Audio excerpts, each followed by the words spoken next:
Welcome everybody to week 5, day 2. I'm just looking at some of your submissions, digging it. So this one looks pretty much identical to what I have, which is fine. I kind of want you guys to be a little creative, you know, like mix it up a little bit. One of the submissions had like snow instead of grass, which gave it kind of a cool look. But yeah, you can see you got the macro texture variation here. You can see a little bit of tiling on the rock. So maybe that wasn't imported as a material function. It's only, I think, 2 textures instead of 3. This one's pretty cool. Again, you can see the tiling here, so that's not a material function that was used, just the texture. And you are doing the world line blend properly. That's good. Missing material number 2. So these are the 3 different materials. Okay. Oh, I see. All right. Very cool. Very cool. Let's see if I can find the. That's funny. Got our school logo here on the landscape. It's crush-tastic. That's funny. Where's one that has snow? I'm not seeing it now. Maybe it was just submitted on Canvas, but not on Discord. So make sure you submit it on both Canvas and Discord. In part because it makes it easy for me to show like this, but also so that, oh, that's beautiful. So that your fellow classmates can see what you're doing, and it kind of, you know, inspires, you know, your fellow colleagues to do better. And so this looks actually really nice. I shouldn't say actually, it looks really nice. So very cool. I like it a lot. Yep. You're gonna build a PC soon, AMD or Intel. You know, they'll both work. You know, the most important thing is, you know, just make sure you have sufficient RAM. I'd get probably 32 gigs of RAM. If you're going to be doing game development, 64 gigs. The UE5 engine comes with, or download, comes with a demo that requires 64 gigs of RAM to run. I was like, I'm sure my 32 gig system can run it just fine. Nope, crash instantaneously. So it's called the City Sample or City Demo or something like that. It's for the Matrix. Yeah, it's pretty legitimate. Like it's a thing. So if you're building a new system, get 64 gigs of RAM. Get a Core i7 or i9. You know, anything should be fine in the last generation or so. Honestly, with all the supply chain issues, I'm not really too picky about parts. I've been kind of holding off on doing my next build because prices have just been really fluctuating a lot, and also getting all the components you need can be, you know, like some people's components are coming like after 6 months. It's like I don't want to wait 6 months with my parts lying around, so I'm just kind of holding off my current system for now. So, your core, you have an i7 and it still mega lags. Yeah, but I mean, so if this is lagging your system, you probably have too many flowers. Is actually probably what's causing that, and so your thing here is beautiful, right? But like, there's a lot of grass being drawn on the screen. Like that's like pretty intense levels of foliage. So you might want to thin out your, you know, spray some Agent Orange on it, some herbicide, cut it down, cut the weeds, you know, and you might find your frame rate improving. Or was it doing it before you put the foliage in? Yeah, because like all this grass, like you can look at it, like all of it's like animating. You know what I mean? Like now there's optimizations that make that work quickly, but like there's a lot of stuff on the screen now. You know what I mean? So if we go into wireframe mode, you'll see how they look. So you can see all these things are triangles, right? Every blade of grass is a triangle, right? And there's a lot. There's a lot of triangles on the screen. So, yeah, it's something you have to be careful of. That's one of the things you'll hear me repeat a lot in game development, is that there's a lot of cool things you can do, but the cost is too high for games, right? So like if one frame of your screen takes 10 milliseconds to render, then you know, it's like, all right, you know, what's 1 second over 10 milliseconds, right? You know what I mean? So You know, you basically have to think about all the costs. You know, if you want your game to run at 60 frames a second, right? Then you know, you have one divided by 60. You know, so you have 60 milliseconds to render, you know, a frame if you want to run in 60 frames a second. And if you add 10 milliseconds to the cost on top of that, then 1 over 0.0266, you know, your frame rate drops from 60 to 37. So, you know, it's like, it's cool, but if you're adding like 10 milliseconds just for grass, then your frame rate's going to dip from like 60 to 37, right? And there's a lot of things that are like that, where it's like, there's a cool idea, but it takes like 5 milliseconds. And then you're like, you know, I can't do it, right?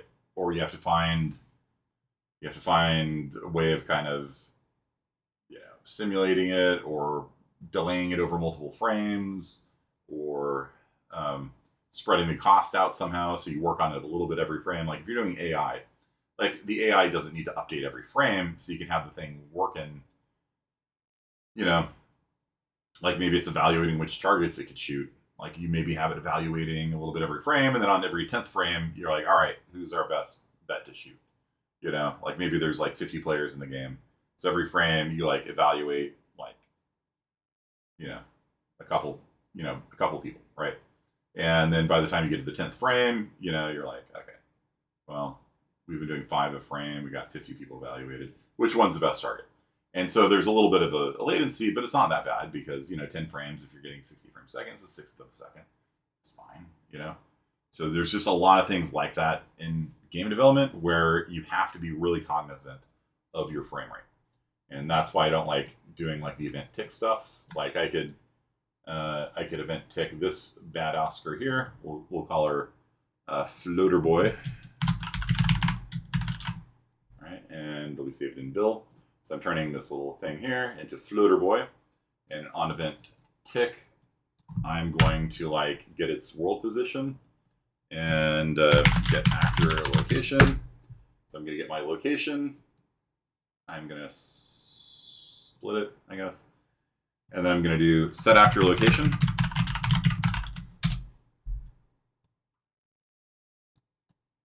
And I'm going to split this one as well. And so I'm going to keep the same X. I'm going to keep the same Y. Remember, if I don't set that, it appears on the dinosaur, right? You got to be careful of that. That's why you want to keep the dinosaur around. Because if I forgot to set these things, the thing's going to like, bloop. Actually, do you want to see it? Do you want to see it appear on the dinosaur? I know Victor does. So let me show you what it looks like when you do things badly, right? So compile, save, snap you up here.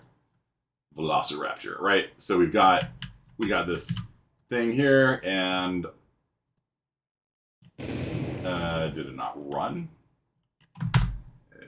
Because it sets. Classic. Do you remember what I said about having to set things movable? Right? Bloop. Right there. It's set to static. It can't move. We're going to set it to movable. Save. Compile. Save. Run it again. And now you see the thing vanished, right? You're like, oh, what happened to my float? Oh, it's over on the dinosaur, right? You know what I mean? So this is why it's a good idea to keep the world origin in sight, simply because a lot of times when you screw up, like you forget to hook things up like that, then you look over, you're like, oh, there it is, it's on top of the Velociraptor, you know. So there you go. Okay, so what we're gonna do is we're gonna see on every tick, we're gonna move up a centimeter. Not very fast, right? 60 centimeters a second. I'm going to do a +1 and punch that in there. So you guys understand the code that we have here? Every tick, every frame the game runs, we're going to get our location. Our X is going to be the same. The Y is going to be the same. Our upwards is going to be up by 1 centimeter per frame. So DinoFan understands. Everyone else kind of comprehend what we're getting at here? Have I gone over like delta seconds before with you?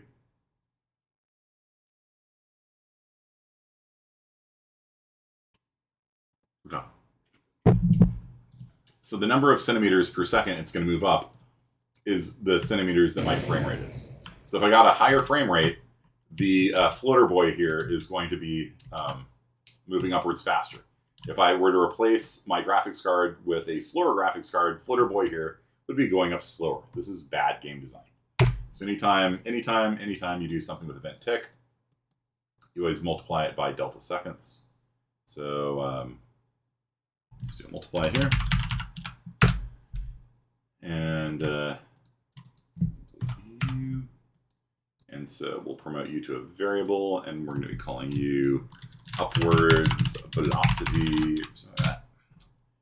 And we're going to compile and save and set its value to like 1 meter per second, which is 100 centimeters. Okay. So upwards velocity is 100 times delta seconds. Delta seconds is 1 over the frame rate. So if it's been a 60th of a second since the last frame, it's going to multiply upwards velocity by 1/60th, and it will travel 1/60th of a meter per frame. So over 60 frames, it travels a meter. So this is a way of normalizing your velocity based on frame rate, and we are going to add the result of this to, shouldn't have deleted the add, I guess. You. Yeah.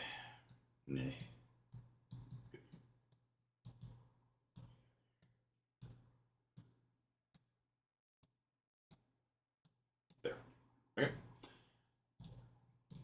And now, when I run it, Flitter Boy is going to be traveling at precisely 1 meter per second upwards, and it doesn't matter how fast my graphics card is, or how slow it is, or if I, I'm running, other stuff in the background. It is smoothed out velocity. Now, the point of me showing you all this was A, to remind you about delta seconds. B, you shouldn't be using event tick.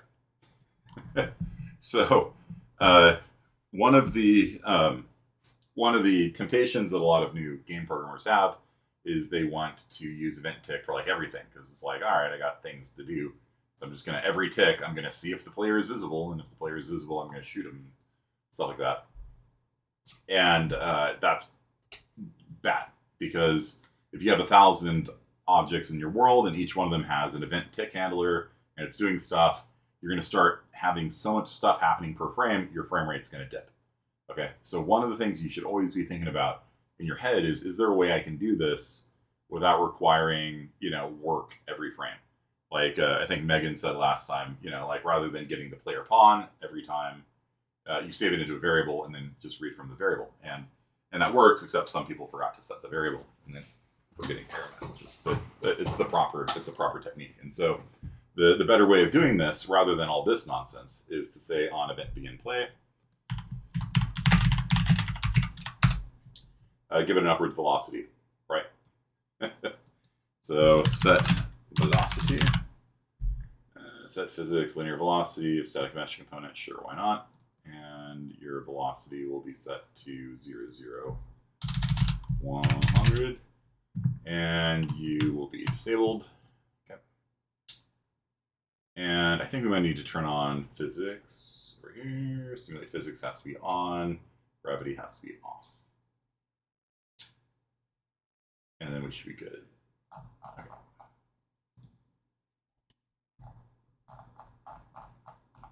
Okay, so if you physics isn't on by default on objects because it has a cost, right? If you're simulating physics on objects, sure, you can have all the books on the bookshelf like fall over if you pull a book out. It looks really nice, but there's a cost, right? If you had infinite compute power, you would just turn physics on for everything and make everything movable and make all the lights dynamic and stuff like that. But you want speed in the games. And so you see, it's now moving up at So it's now moving up at 1 meter per second without me having to run thing on every tick. Now, the physics engine itself might be running every tick, whatever. But this is probably going to be a lot more efficient than doing this, because the physics engine probably is GPU accelerated, and this is probably not. I would have to dig into it to find out, but this is probably actually going to be a lot more efficient. So once you call this function, set the velocity up, and you leave it alone. Okay. Whereas this is going to be, and this is also not doing velocity, it's moving its position by, a little bit every frame. And so this would actually have it teleport through objects, like if we put a ceiling over it. Cube.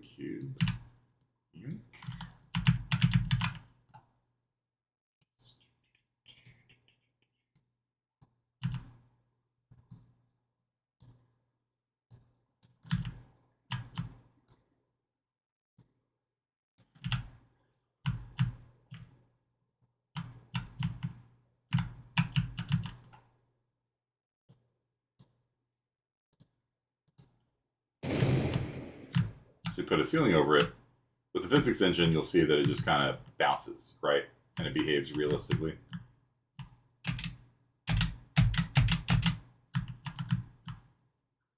Which might not be what you want, but the other way, if we did it the other way, let's turn you back on here, turn you off here, you'll see it does not behave realistically. That's the nice thing about the physics engine, right? So,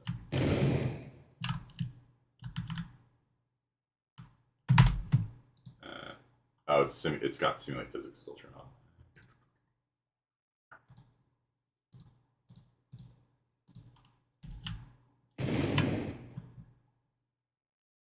See, it just like it just goes right through because we are just adding to its position every time, and so it will very happily go right through the ceiling, you know, which could be cool if you're, you know, into that kind of thing.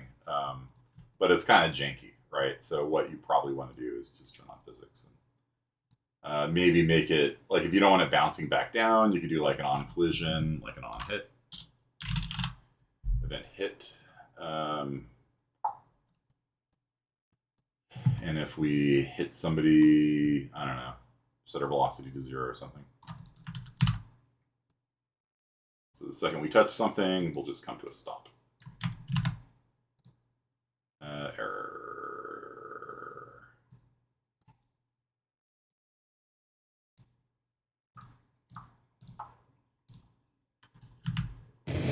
Let's see how that works. No, it's not. Probably want to turn off physics.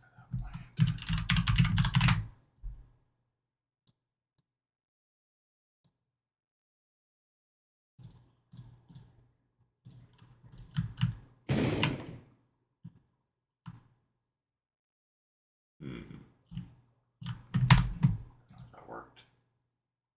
Oh, new simulation state. I don't know. You get what I'm getting at. So, oh, try you. Okay, set it to 0 instead of 100. Let's see if that works. Nope.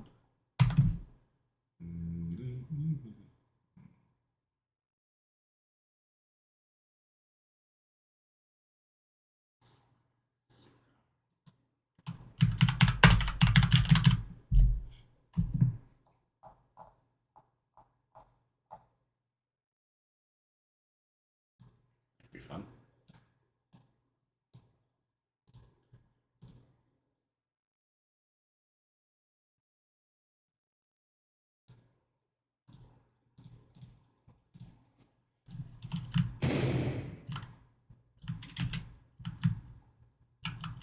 Interesting. Huh. I wonder if you can't change that in real time or something. Weird. Yeah, that doesn't seem to be working with the simulate physics. Either way. So, yeah, that's. I wonder if this is just not running at all. Let's try this. Print string. You know how it goes. Or actually, let me show you a better way of doing this. Right. You can always right-click on something and choose toggle breakpoint, and then it'll tell us if we ever get to that point in our blueprint. Nope, it did not trigger the event hit. You see that? Think. Let me. Sometimes breakpoints don't work right, so I'm gonna do a print string also and just verify this. But breakpoints are actually really useful because you just play your game, and when you get to a certain point in your blueprint, yeah, see that? Nothing happened. So that's why nothing was happening. Event hit.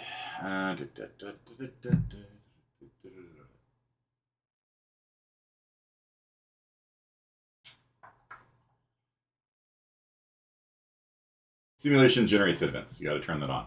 So I told you, in Unreal Engine, you got to, you know, if you don't check something right, then, you know, and there we go. You see that? So that's kind of the more proper way of doing debugging when something's not working. Because it was like, I turned off physics, I turned off gravity, I set the velocity to 0, and just like nothing was happening. And the reason why nothing was happening was because the event hit wasn't happening. And I bypassed my normal route of doing print string to make sure I got there, because I've been my confidence level was too high. This whole semester, everything's been working right the first time. Now you can see why I do this, right? Whenever I do development, I always first make sure, yes, that hit is happening. And in this case, it wasn't, right? And so another way we could do this is by setting a breakpoint. So any node inside of a blueprint, you can click on and choose to turn the breakpoint on and off. F9 is the shortcut for it. And when you get here, what's cool about this is that you can mouse over the things, right? And it'll tell you the information, like there's nothing really too useful right now.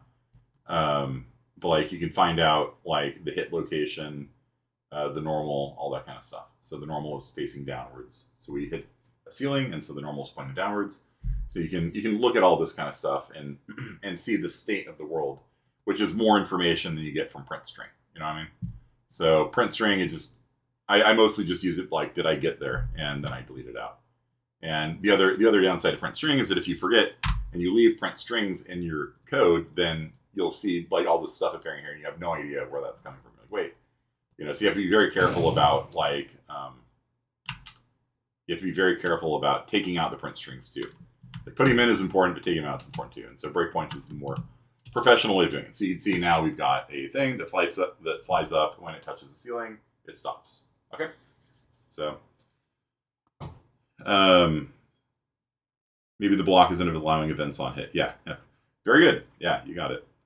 Okay, key fix the rotation of the physics engine so it stays completely upright. There are ways of doing constraints like that, so that the thing won't roll and things like that.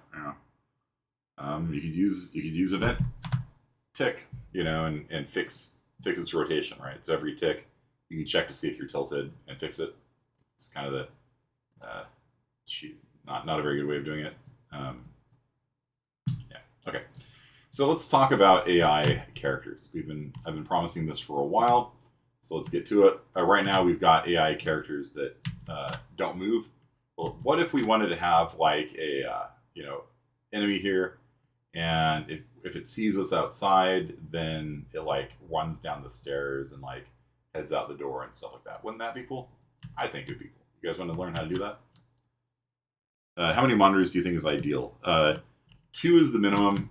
3 is needed for me because I've got my streaming set up, I've got Discord, and I've got this. When I'm doing Unreal Engine development for realsies, all these tabs you see me like snapping up here are typically on another screen. And so like when I'm working with the instance here, rather than it like I can't, like it's like super awkward to like split the screen and stuff like that. So what I do is I snap this off and I pull it over to a different screen.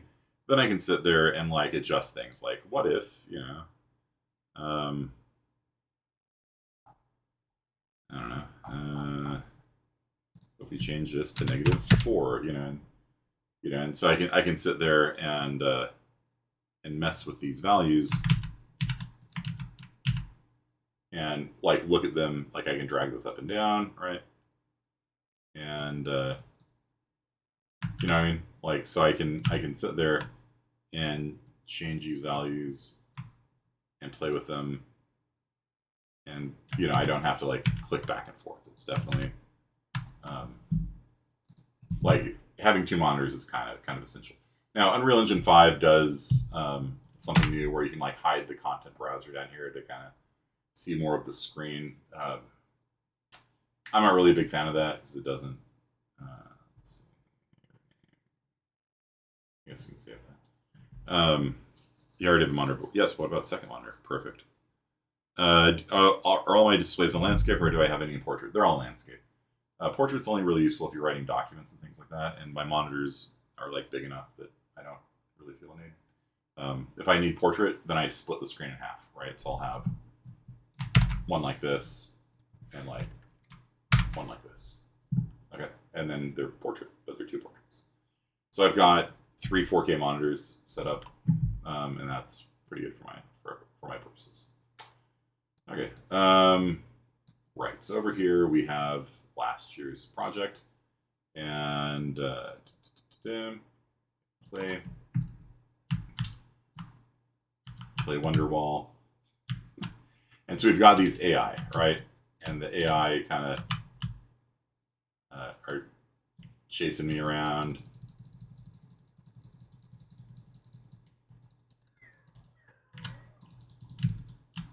Like the Terminator.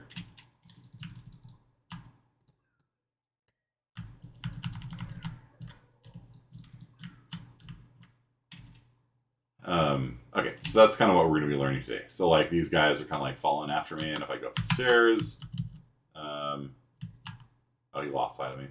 So he's kind of patrolling around now. Let's see if he can see me again. Come on, over here. Over here. Hey, hey, hey, hey.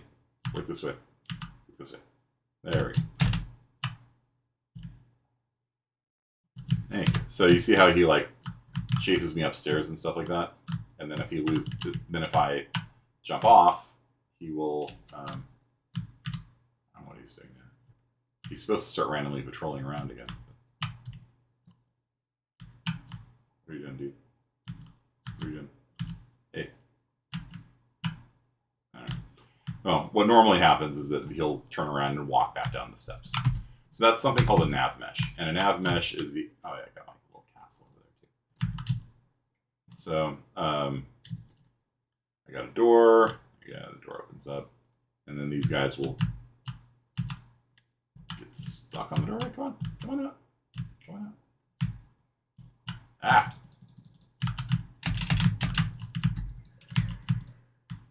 Okay. Did I kill them all? I must have killed them all. Okay, anyway. So they will pathfind around, right? So no matter how you move, like they'll kind of chase after you. Over here. You see that? So they know how to walk around obstacles. There's that exploding barrel thing that doesn't use the nav mesh. But that's basically our topic for today. Okay. So let's get to it. Of course, we can admire the cat horror one more time, right?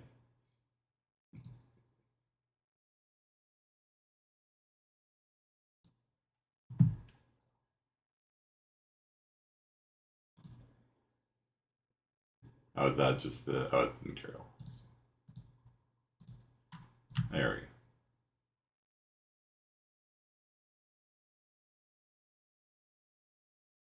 we go. Be not afraid. There, let's close out of that. So, in order to have a AI kind of like follow us around, there's three things that have to happen. The first thing is you need to make a nav mesh. A nav mesh is a pre-computed set of calculations that tells Unreal Engine which areas can be walked to from other areas.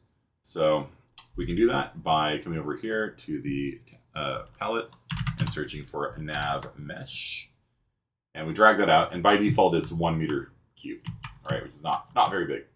And so you need to kind of like scale this volume out over the area that you want to be navigable, that you want the AI to be able to walk over. And if you want to see the nav mesh, you hit P. And then that will show you what areas are connected to which areas. So it's saying right now, the upstairs here is connected via the stairs to the downstairs area. It can't nav onto the table. It can walk a little back area over here, and it can go all the way out to here. Now, why doesn't it go further? Well, because I didn't make the volume any bigger, right? So if I wanted the thing to be able to travel over more parts of the world, I can extend this nav mesh further.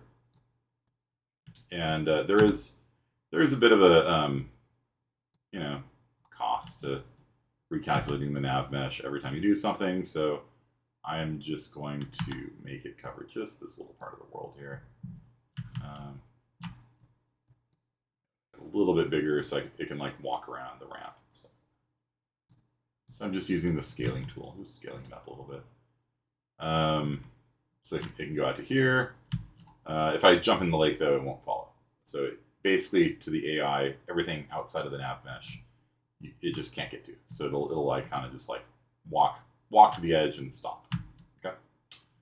So do you guys all understand nav mesh? So you find a nav mesh volume and then you just scale it up. Right now, mine is 22 meters by 32 meters by 7 meters. And it's not encompassing the roof. If I wanted to encompass the roof, make it taller. And then, let's see, where is the nav mesh now? And then you can see that it's nabbed the roof area as well. There we go. So you put an object up there, it'll walk around up here, but it can't walk down to here. Do you see how it's like a discrete area? So you can have different areas segmented off and stuff like that. Will the nav mesh update in real time? It's an option you can choose. So that's kind of a big deal. You might want to make it so that the doors can open and close, and so the AI can't nav out while the door is closed. But when the door opens, then the nav mesh updates and the things will walk outside. Okay, so that is nav mesh, and you'll see even though I don't have anything selected now, the nav mesh is still visible, and so you just hit P again and hide it. So sometimes though it'll break, and it's a bit unpredictable. So I hit you can hit P again, and like sometimes it'll just be like, no, you just can't walk there, and it's not entirely clear why that happens. I've had to like just delete my nav mesh and put another one out in the same place, and then it worked. And I was like, okay, you know, like just be aware they're at least slightly buggy. Let me delete the thing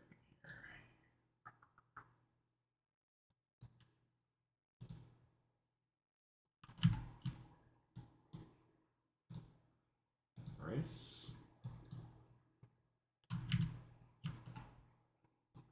What's going on here? Foliage mode, erase tool, select. You delete. Okay, that works too. All right. So let's go to step 2. So step 1 is making a nav mesh. Step 2 is making a enemy. Okay. And so we are going to make a new blueprint. And I guess not. Okay, here we go. Actor component, player controller, character. Okay. So we are going to make a character. And I wonder if there's like an AI character in here already. No. AI controller exists. AI. Okay. So we're just going to make a character. Okay. So a character is something that walks around. All right. So a little bit of terminology. An actor is anything that can appear in the world. So if you put a light in the world, it's an actor. Even though you're like, well, what is it acting? It's not really. So in other game engines, they call the actors entities, because an entity is just a thing that can be in the world. Unreal Engine calls them actors. I don't really like the term because not all actors act. You know, not all of them are visible. But anything that can appear in the world is a actor, and then a pawn is something that can have a controller attached to it. So controllers can either be like a real life controller, like this, or it could be an AI controller, which is what we're going to be doing here. Now, a character is something that walks around, and that's what we're going to be doing today. So we're going to make a character, and we're going to call this person, I don't know, what kind of monster do we want to make? You tell me. What kind of enemy should we be making here?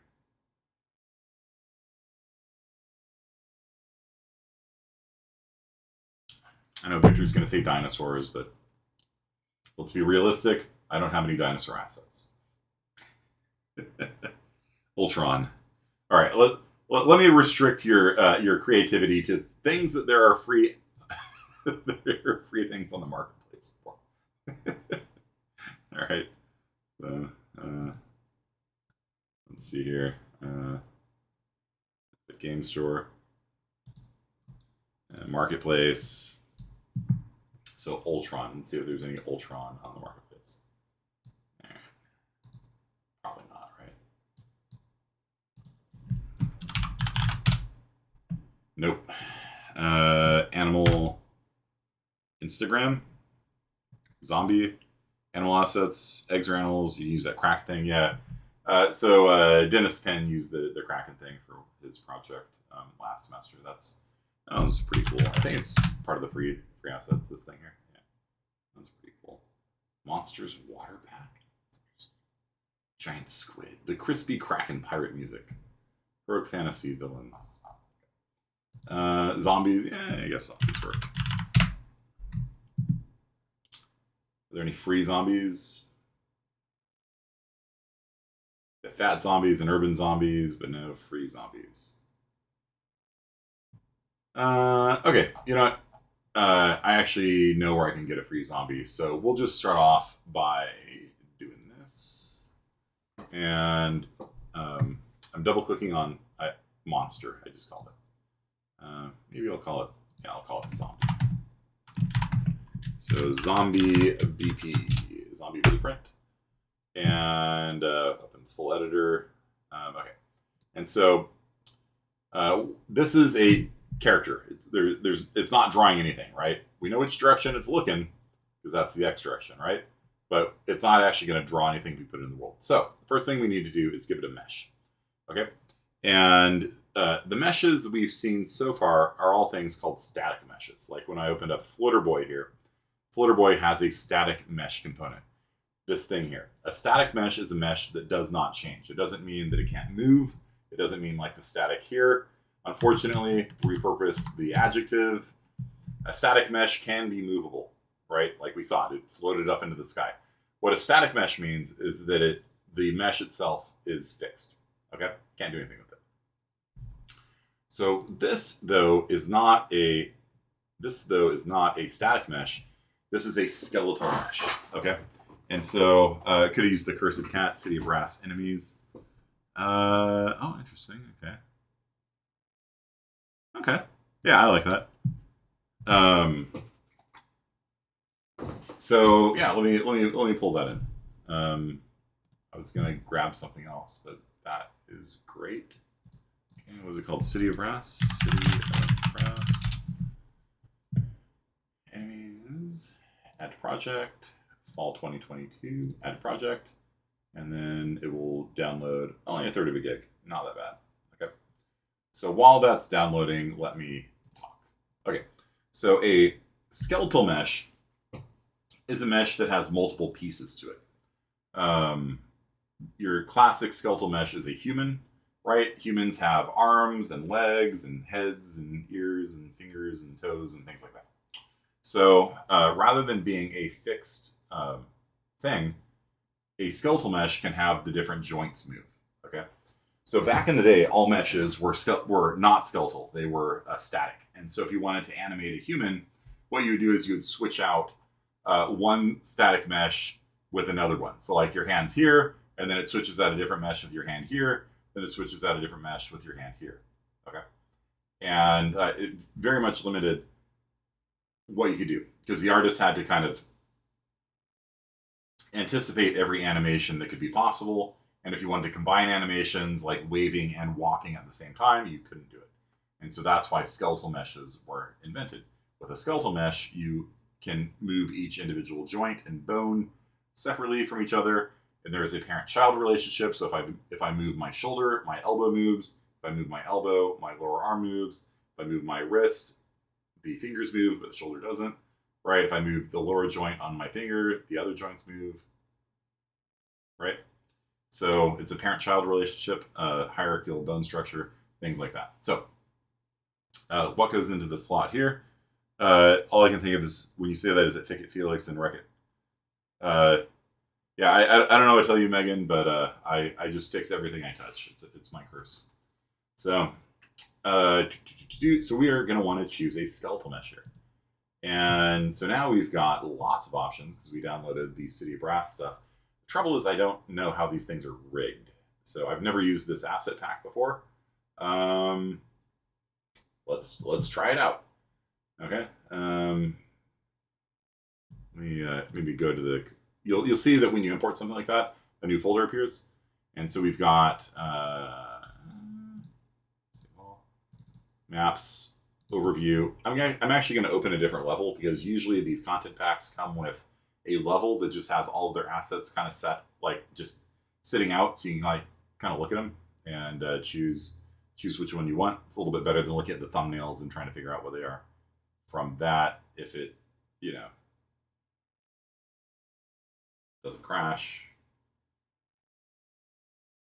Okay. While that's happening, let's, I guess, look at this. Okay, so yeah, this is probably like the demo level that I'm trying to open here. So we got different options. Which ones do you guys like? Like 15 or so? 14 different guys or so? I can fix it. Basket head, like this one?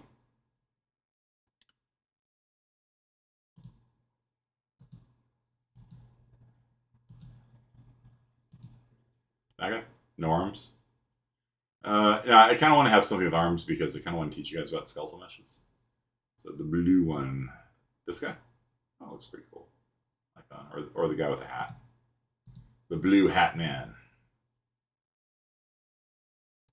This one? Oh. That guy's cool. I was playing Tiny Tina's last night, and there's a random NPC in it called Blue Hat Guy, and the other players are like, "Wait, what's his story?" And the DM's like, "He's just a random character with a blue hat." No, he's got something going on. I'm gonna interrogate him, and DM's like hurriedly improvising, like, okay, he's a cult leader with the 3 sapphire gems of the apocalypse, trying to bring the blue cobalt king into the universe. It started like it was a really funny quest because it's the kind of thing that people do in D&D all the time, where they just get fixated on some red herring. All right, there we go. So here's our level. So you guys like that one.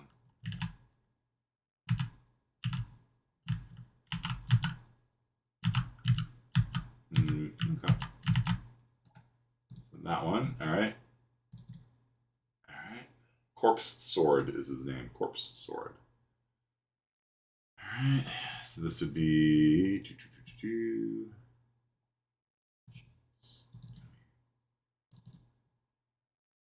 Corpse Spear. Is there a large sword? No.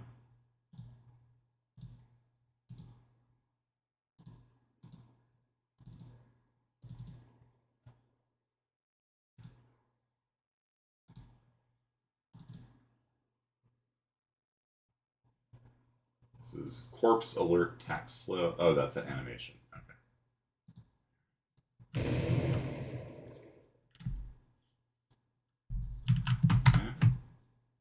So that's the animation. Skeletal Mesh is called Mesh's Enemy Corpse Sword. Mesh's Enemy. Why am I not seeing Corpse Sword in here? Basic, melee, spear, large. Okay, find it for me. Oh. Okay. Meshes. No. Can I click? Meshes. Enemy.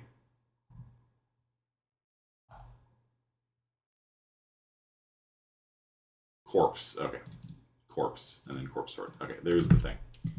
Okay, so if we double click on a skeletal mesh, you can see that the skeletal mesh will have different bones, right? You can click on stuff. Let's see. Show.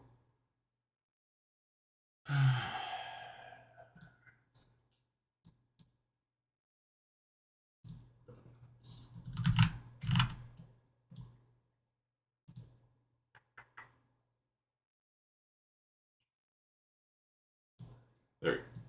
So there is our bone hierarchy on our corpse sword guy. And each one of these bones can be clicked on, and you can see that you can like rotate them, and you can see that all the children of the bone move with it, but the parent of the bone does not. So you can use this to pose people however you want. And animation files are basically just sets of data saying, move the arm this way, move this arm that way, move the arm this way over time. And so all an animation file is just a series of instructions to the bones to move. So the bones are kind of like the central feature, okay? Everything ties in with the bones when it comes to, you want to T-pose it? When it comes to doing this kind of stuff.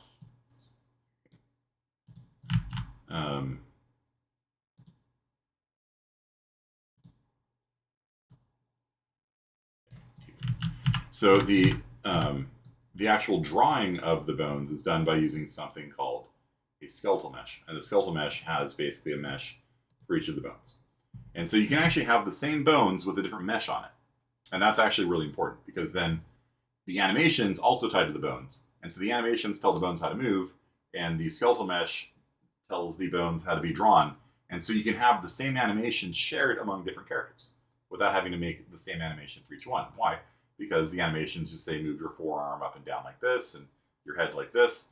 And so it doesn't actually matter how it's drawing. All that matters is how the bones are moving. And so we click on the animation tab up here. You'll see that there's all sorts of animations here.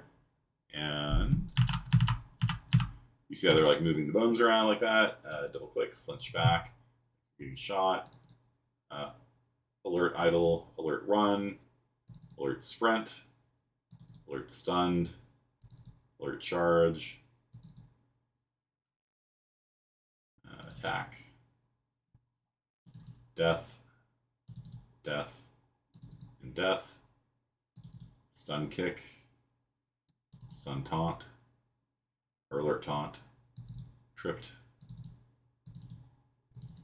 turning left, disarmed, running backwards.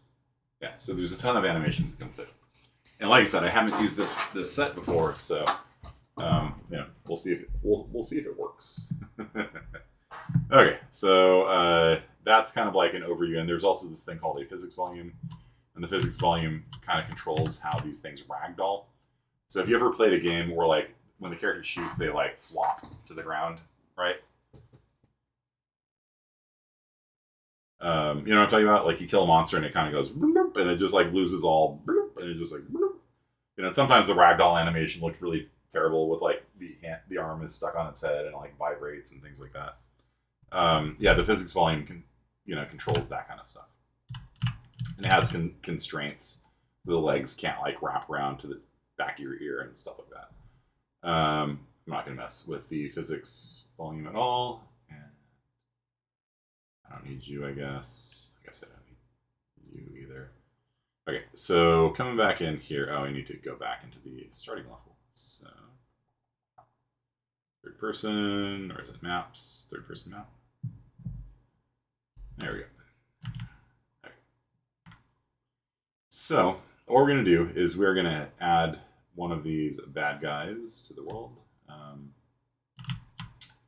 So, we're going to go up to Bill and add a zombie BP to the world. You can see by default there's nothing there, right? Because I haven't set the mesh yet. So I'm going to come in here, I'm going to click on the mesh, and I'm going to click on the skeletal mesh here, and I'm going to choose corpse sword. There. And you can see that the bounding volume for it does not match the mesh. So a lot of times you have to like kind of adjust these things, right? So where's the world origin? Actually probably okay. I think it's actually the collision volume. Okay.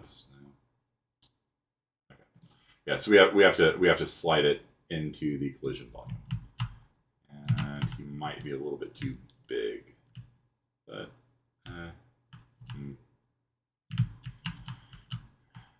his feet are about on the right spot. Okay, I'm gonna have to shrink him down a little bit. No, wrong way. A little too small now.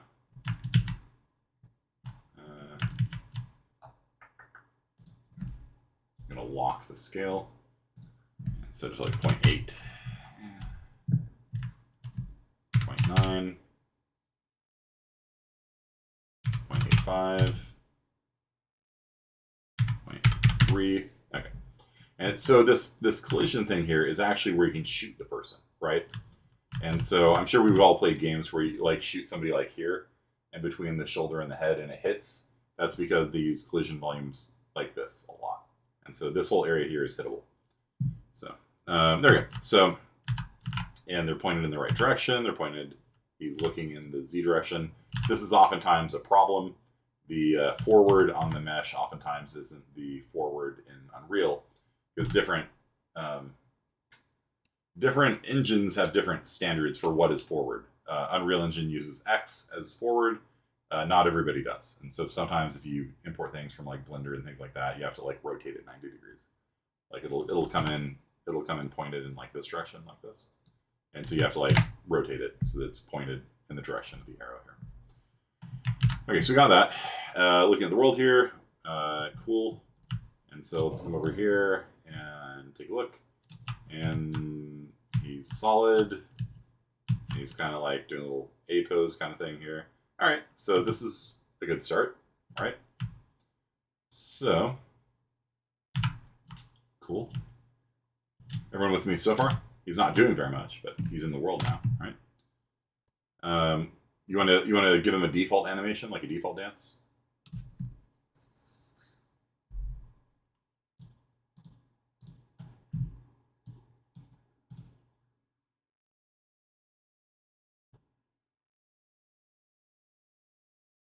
Wait, the actual default dance? I wasn't going with that. I was just going to pick one of these things. Let's see. Did not have the animation assets. Never mind. What happened to the animations? Didn't they come in? CD RAS enemies. Animations. They're here.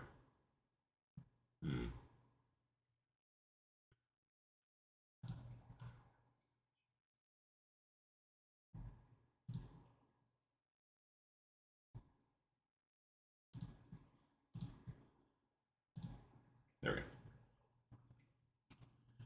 So I wonder why it's not appearing. Oh, there it is. Okay, never mind. Weird. Okay. So we'll just give it a default animation of like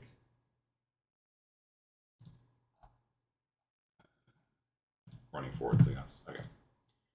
So if we run it now, you'll see that it just has a default animation of like running in place. Okay. It's not actually moving. It's not fighting anybody, but at least he's animating. Now, what we're going to replace this with later on is, rather than an animation asset, which is just a single animation that plays over and over again, we're going to switch over to what's called an animation blueprint, which is a much more complicated thing that says if you're running forwards, do this one. If you're running sideways, do this one. We're not going to get into that today. We're building an AI enemy today. So we're just going to leave this on for now. So if it moves around, it'll look like it's running, and yay, there you go. So, okay. So how do we get it to move? First of all, let me just double check all the parameters here. Auto possess AI, world, AI controller class, AI controller. Okay. So, which doesn't exist. Okay. So right now it has no brains. It's a zombie. It has no brains. It makes sense, but it can't actually navigate through the world. So step 3 to the process is the step 3 to the process is actually writing the AI for it. Okay.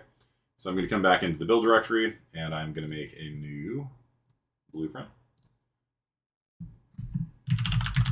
of type AI controller. Okay. An AI controller is the brains of an AI. So the AI appearance and all that stuff is here, but it has no brain currently. So I'm going to call this one Zombie Brain BP. Zombie Brain BP. Okay. Save. And so the Zombie BP, I'm going to set its AI controller to be Zombie Brain BP. This is what allows you to pick an AI for that particular monster. And I found that by clicking here, not on the mesh itself, but on the zombie blueprint. And so it will automatically possess by AI when it appears in the world. Probably placed in the world or spawned is probably better. So if we spawn more zombies, it'll automatically possess. What possession means is you can have a pawn, but not like the controllers have to possess that pawn so that it moves it. And so if we later on decided to have a zombie spawner or something, we want it to automatically have the zombie brain turn on. And so the zombie brain we haven't written yet, but it'll be given to the zombie to run. So let's do that next. I think we're pretty good on the zombie BP thing. So let's go into zombie brain BP. Go to the event graph, and on event tick, we are just going to print hi. All right, print string, hello, compile, save. Let's see if that works. And there we go. So every time you see it saying hello, the zombie AI is running. Bruh. Okay. So it's running, and all the AI does is just print hello. Okay. So cool. If you don't see that, that means you didn't set the controller to be zombie brain BP. That's why I always start with the print string method of just making sure it works. Because when I skip it, you saw what happens earlier. You know, the one time I forget to check the right box that makes the right thing happen, then you forget. Okay. So what we want to do here, and there's actually a lot that can be said about AI blueprints. There are things called like blackboards, and there's decision trees, and like all sorts of like behavior trees, and there's all sorts of like really interesting things that can be done here. We're gonna make this super simple to begin with, and then we'll like make it a little more interesting later on. So what I'm gonna do is I'm gonna start off by just having it randomly walk around. Okay, it's not gonna attack us, it's just gonna randomly path around. Okay. And so event tick, I will slap a delay node onto that, which is the cheap way of having something fire every so often. So every 2 seconds, it is going to move to location. And we're going to use a simple move to location. And the controller is going to be, what is it? It's like get controller. Get AI controller. I think that's the right one. And then the goal is going to be a location. Okay. So this location is the place we're going to move to. And later on, this is going to be things like, you know, the player's location and things like that. Or there's actually a simple move to actor if you want to move specifically to a player. But like, how do we get a random location near us? That would be neat, right? It'd be cool if like Unreal had a random location. Oh, yeah, there is one. Okay, cool. So we're going to do get random location and navigable radius. And so what this is going to do, it's going to find a random spot near us. And that will be the direction we move to. The radius, if you leave it at 0, is not going to be very useful because it'll find nothing, right? The origin is going to be our location. So get AI controller, controlled actor. Let's see here. Get controlled pawn. So get controlled pawn. This is the person we are controlling. So this is a zombie. So remember, the zombie and the brains of the zombie are in 2 different classes. And so you have to kind of like glue them together a little bit. So if we wanted to get our location, we can't just like get our location because the brains have no location. Instead, we have to get the zombie, that's us. And then we will get world location.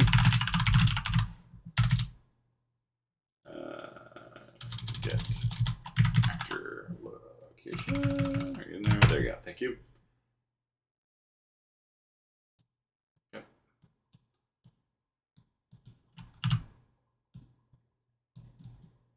So basically, the brains, every 2 seconds, the brains are going to fire. They're going to get the location of the zombie they're controlling. And then they're going to hunt for a new location within, I don't know, 4 meters of the current place. Don't leave radius at 0 because it's not going to move. It's going to find its own location, and that's it. So we're going to find a new spot, random spot within 4 meters of us. It then returns that. This is using the Nav Mesh. Okay, so this is how this is where the Nav Mesh comes in. Okay, so our brains are going to fire once every 2 seconds. It's going to find a random spot in the Nav Mesh within 4 meters. It then returns that location, and then the controller is basically us, and the controller moves the zombie every frame for us. We don't have to do anything more special than that, and hopefully everything will work. It's set to movable and everything. Let's see how this is going. It's not moving.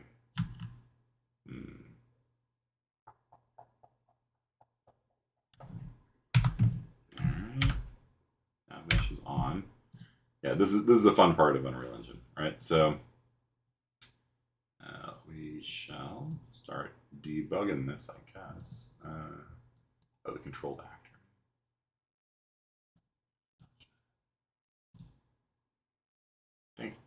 not doing that right. Let's just try that. It might just be self.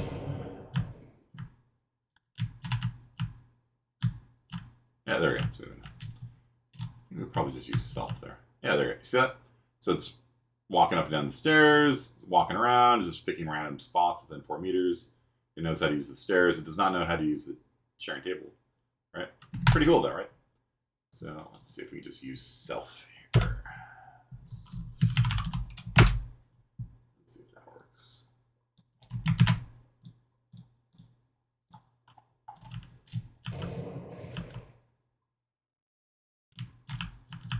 That works. Cool. So every 2 seconds, it's picking a new random location, and this is kind of running around. And we can throw more of these zombies in the world, and each one of the zombies will have its own thing going on. Throw it on the top of the building over here. Throw it in the doghouse. Yep. So you see these things are all nabbing around just fine. So if he picks a spot down, yeah, it'll try using the ramp. There you go. Yep. And I died. Okay. Any questions about that? So step 1, nav mesh. Step 2, make a character. And you have to attach the brains that you make in step 3 to the character. So step 1, nav mesh. Step 2, you make a zombie BP. Set the mesh to be some skeletal mesh. And up here, you click on the AI controller and set it to your new AI controller. You're making step 3, and step 3 is making AI controller and writing code like this that will tell the AI how to behave. And the AI controller has this very important thing here, which gets information about the person you're attached to. So if you want to get the location of the zombie, you do that. If you want to, see which way the zombie is looking, you do a trace line. That's very important. Okay, so what if we, instead of wanting it to pick a random location, we wanted to just move to the player. So I'm going to cut this part here. Down. So every 2 seconds, it is going to try to move to actor instead. Okay.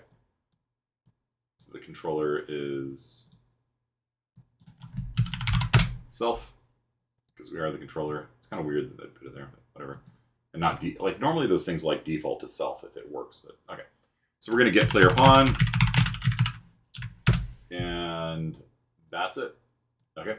So basically every 2 seconds, it's going to try moving to player 0, the main character. Easy.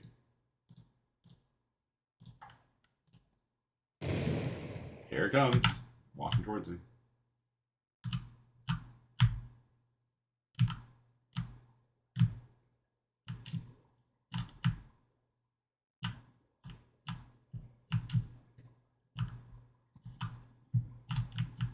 And they know how to use ramps. I know how to jump, though. They don't know how to jump. Goodbye. Oh, I'm dying. I'm dying. Ah! Okay, good. And if I move outside of the nav mesh, then they get stuck, right? Because they no longer know how to get to me. But if I move back within, then they will be able to path to me again. If I come, it doesn't matter where I am. If I come indoors and hide up here, it doesn't matter. They've been given orders to move to me, and so no matter where I am in the world, the zombies will find me and walk to me. Okay? They're invincible. They cannot take damage. They cannot damage me. They're just annoyances right now. Okay? I missed what you changed when it wasn't originally moving. How did you fix that? So the controller wasn't set properly. I don't know why it doesn't default to self, but it should. So the controller should be set to self. So basically what it's going to do, it's going to tell the AI controller, i.e. us, to have a target, and then every frame, the AI controller is going to be like, hey, has the actor moved? Okay, that's your new location, and it will path around obstacles that'll go upstairs, that kind of stuff. So that was a mistake that I made. I could do get AI controller on this person here. I've definitely used that before on different things. And so if you have an object, you can get the AI controller on it, and then that returns the brains, what I'm calling the brains. So you got two different things. You got the zombie, you got the brains. And so you can get, so if you're on the brains like we are now, we're on the brains right now. You can get the zombie you're attached to by doing get controlled upon, and then that returns the zombie, and we can get its location, we can get its forward vector, all that kind of stuff. The other way around, you can get the, like, if you're on the zombie blueprint, you can get your AI controller by calling get AI controller. So for like over here somewhere, we could like, I don't know, like an event hit. We could do like a get AI controller, not with the white line. Get AI controller. And controlled actor is going to be self. And then we could pass messages to our brains. Like if somebody touches us, like you could be like, wake up and start attacking them or something like that. So this thing here is how the body gets the brain, and this thing here is how the brain gets the body. And you can have them talk to each other.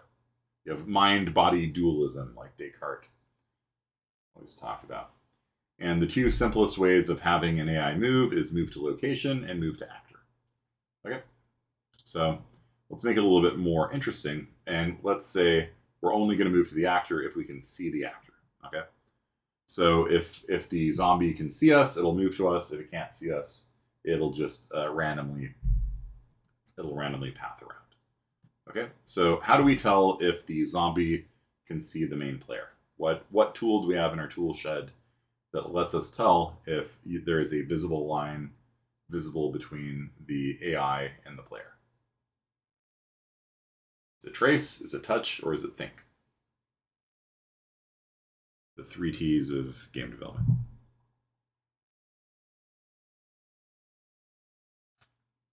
I'm actually asking a question. If I want to know if the zombie can see the player, which tool do I use? Touch, trace, or think?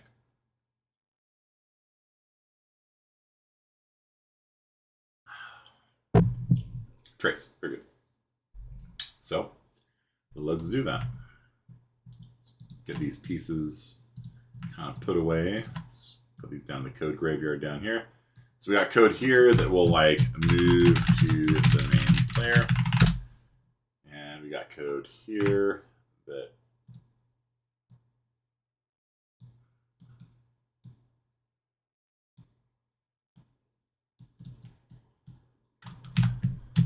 move to a random location within 4 meters. Okay. So we got 2 different bits of AI code here. And what we want to do is pick one of them. I'll post this on Discord for you. What we want to do is pick one of them if we can see the player and the other one if we can't. Okay. And then after that, we can layer on things like it doing damage, it taking damage, that kind of stuff. So, okay. So what we need to do is a line trace, right? Line trace by channel. And let's get this code down here, out of the way, you and you. Okay, so starting location, the Velociraptor. How do we get our location? Remember, we're on the brains, right? We're on the AI controller. How do we get the location of the zombie? You remember?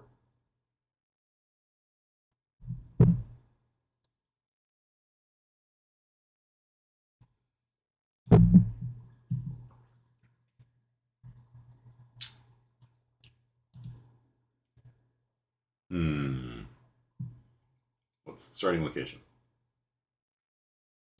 And the zombie location also, it might be coming out of its feet, so we might have to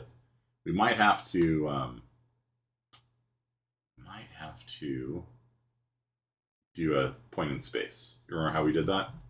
So over here on the BP thing, capsule component, we're going to add a scene component, and this will be like I location. And this I location, we are going to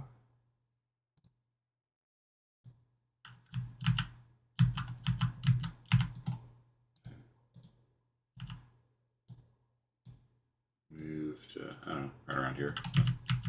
Oh, wow. That's just not lined up at all, is it?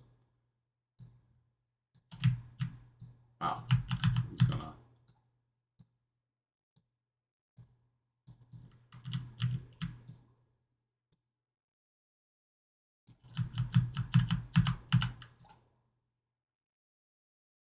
We actually could pick the socket.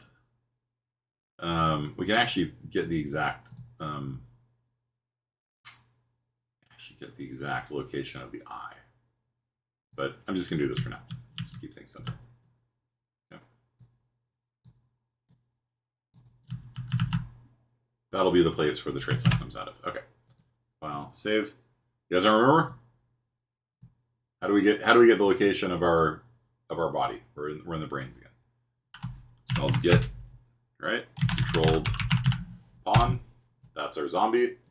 And you know what? I'm probably gonna do the thing that Megan said because I don't want to keep calling this over and over again. So, so I'm going to do event begin play, and I'm actually going to promote this to a variable. And so what I'm going to do is when the brains are created, we're going to get the pawn that we're attached to, and hopefully the pawn exists at this point. It should exist. If it doesn't, I'm going to be sad. So this is our body. Okay.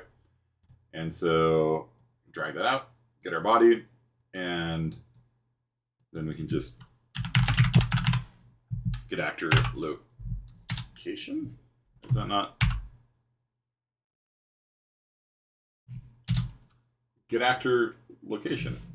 L. Why? Weird. Okay. It's a strange bit of behavior on search. Okay.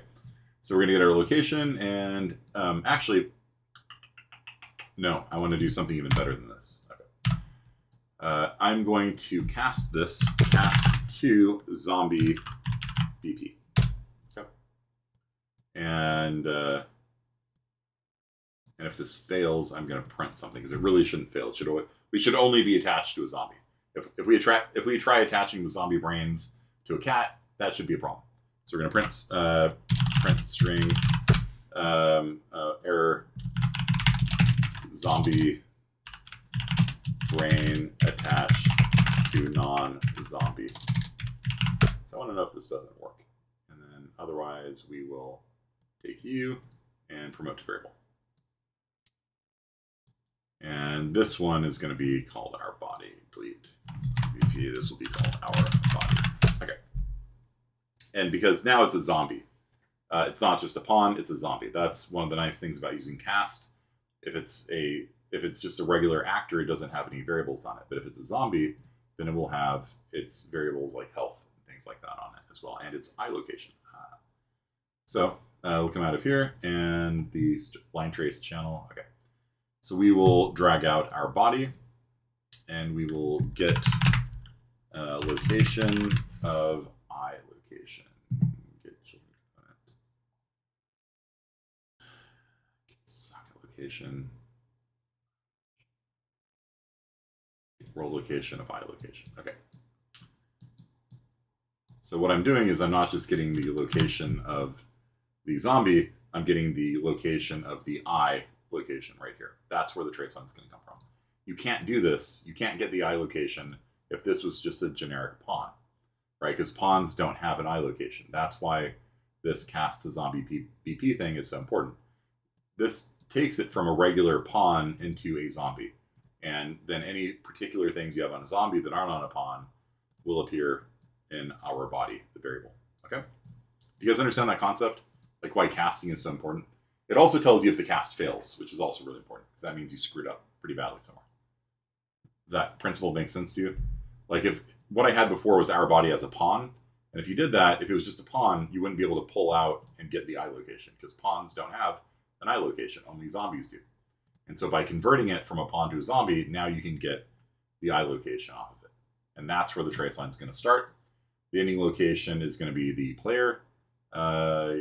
Maybe we can set that as a variable too. Our enemy. Okay, so we will get player pawn.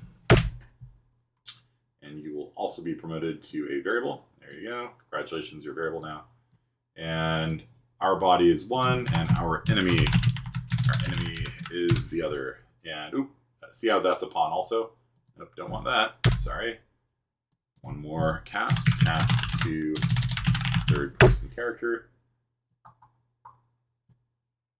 And then you get promoted to a variable. And our enemy, delete our enemy. Okay, now our enemy is not just a pawn, they're a BP third person. And so that means anything specific that we've added to our player's blueprint will be able to be used by this variable ours.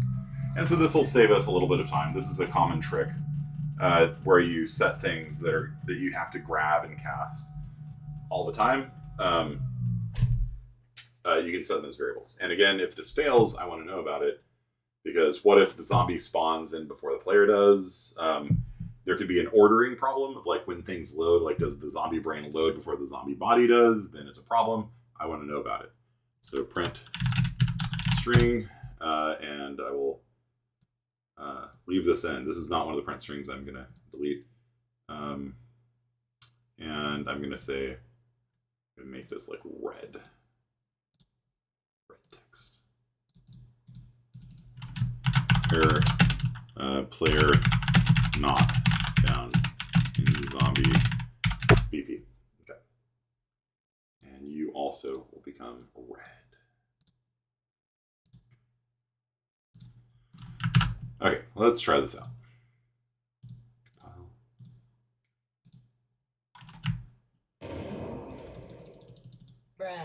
Bruh. Okay.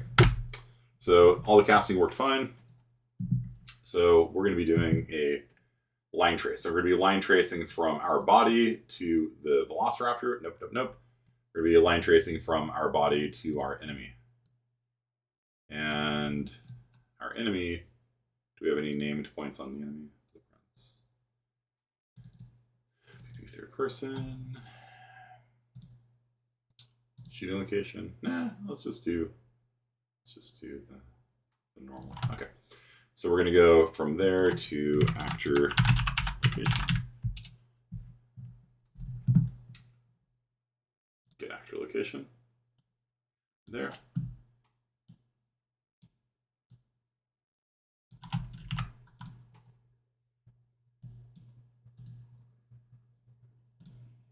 Okay.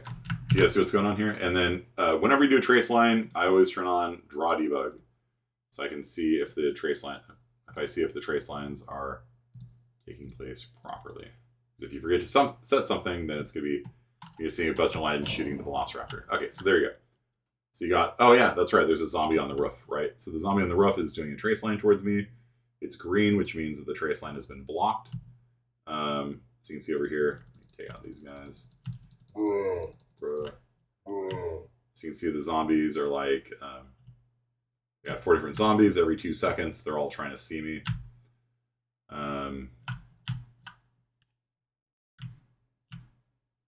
That guy can see me now. You see how the shooting location, or sorry, the eye location is like right in front of his face.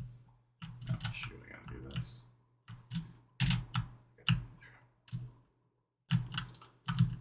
So yeah, so every 2 seconds, the zombie is doing a trace line at me, and like right at my butt, it looks like.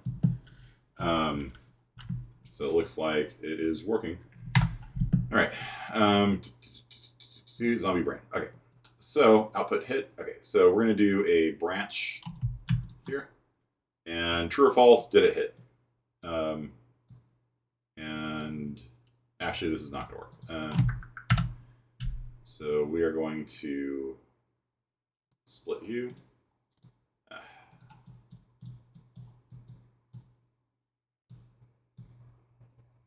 More room for you. Okay, so if the output hit actor is the player, because it could get a hit by hitting the wall, you know what I mean?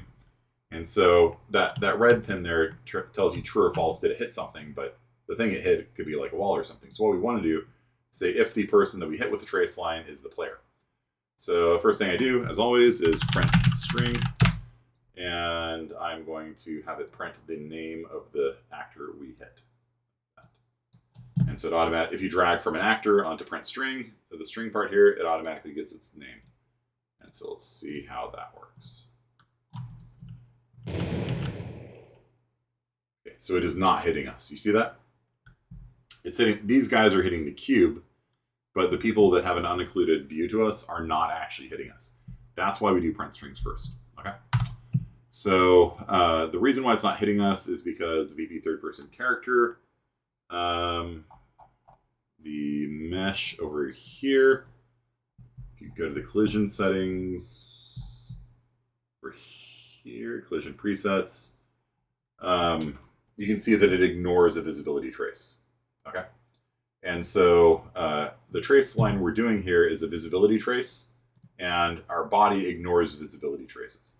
This is so that monsters can like see through us and things like that. We actually don't occlude the default line. It will block a camera trace though, because the camera cannot walk through. You don't want the camera blocked by the human or penetrated by the human. So we're going to switch the trace channel to camera. And if we do that, it should work. There we go. Okay. So you can see BP third person character. So that guy is hitting us. Now that guy up there, he's hitting himself, right? So the person up on the ledge there, the trace line is going backwards through him, and he's actually blocking his own line of sight. And normally a trace line will ignore the person doing the trace line. But remember, we've got a body and we've got a mind. We've got Cartesian dualism going on right now. And so the mind is doing the trace line. And so even though it'll ignore the mind doesn't exist. The trace line's hitting the body. So when you do a trace line like that, there is a option here called actors to ignore. And actors to ignore is, you can give it a list. It's an array of people that you want the trace line to go through. And so I'm just going to pick my body as the actor to ignore. So I drag that in. It makes an array automatically for me with one element in it. And so the trace line will ignore my body now. And we do that. And come over to here. And you can see now the guy up on the stage is no longer occluding himself. So that's a fun little trick. You might want to make it better by adding all zombies to the actors to ignore, so that zombies don't block each other's line of sight, right? So what you would have is like two zombies like in front of each other, and the zombie behind's like, oh, I can't see him anymore, and just turn around and like walk off. And so you probably want the zombies to ignore each of their buddies as well, so they can see through their buddies, because otherwise zombie hordes act really weird.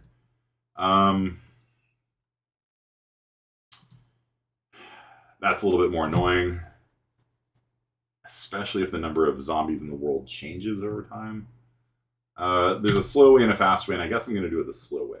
Okay, so I'm going to do get all actors of class, like that. And we're going to make some room over here, some room over here. And so I'm going to get all zombies in the world. This is a fantastic tool, by the way. It's slow. Like, I don't recommend it. Like, for like general use, like I said, this is not like the way I probably actually do it, but we got 4 zombies and like whatever. So I'm not gonna super worry about it right now. So what I'm gonna do is before I do the line trace, I'm gonna get all zombies in the world, and I'm gonna pass all zombies to the list of actors to ignore, and that's gonna include myself. So if I do that, then we'll see the guy is not occluding himself anymore. I should probably put 2 zombies next to each other.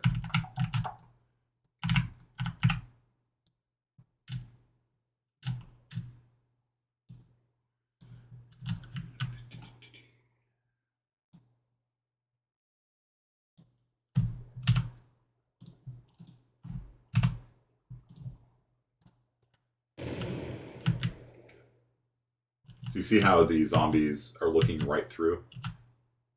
So they can see me here, BP third person character, BP third person character. If I'm behind the cube, then they're hitting the cube, sorry, not the cube, the exploding barrel. But you see how those lines are like going through the other zombies? So basically every zombie is ignoring every zombie and doing the trace line. Okay. Go away. Bruh. Okay. All right. Too many trace lines. Too many trace lines. Go away. All right. You two.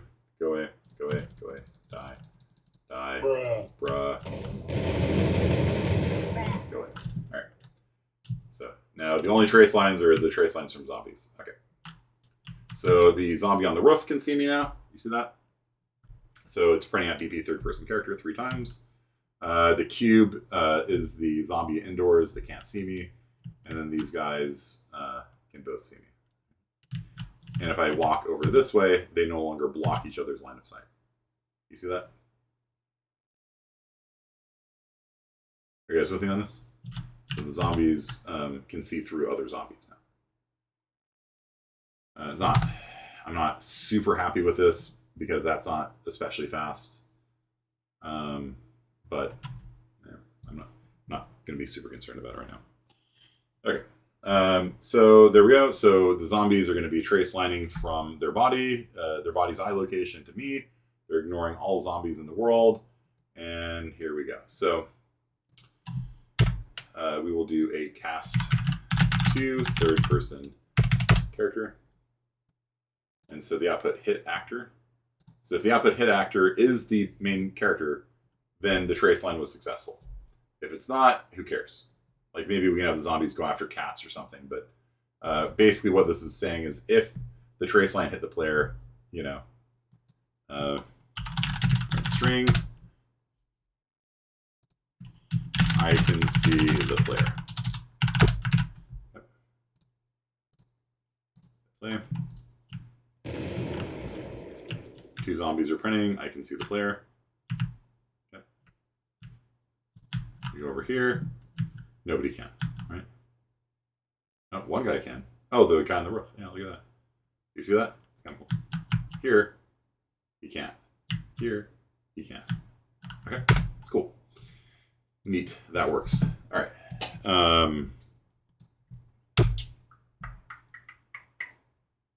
So there. Okay. So now we probably should do like the dot product, like is the player in front of us? And so we can actually probably do that before the line trace because that's going to be faster than the line trace. So I'm going to move all this to the right. And this is like, can we see the player? That's your typical line trace kind of thing. And we're about to get to these things. So I'll move these over here a little bit. Maybe that's a little bit too far.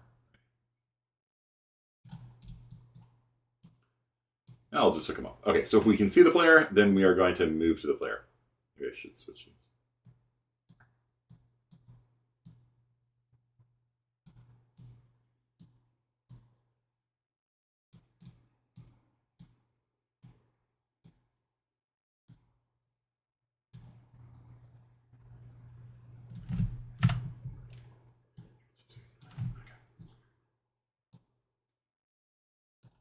Okay, so if we can see the main player, then we are going to move to the main player. If we cannot see them, then we will randomly move to a spot within 400 meters of within 4 meters of ourselves. Okay. So now we got an AI that kind of is going to do something, right? So these guys can see us. They start pathing towards me. And I'm going to try and hide from them. Over here. No, ah.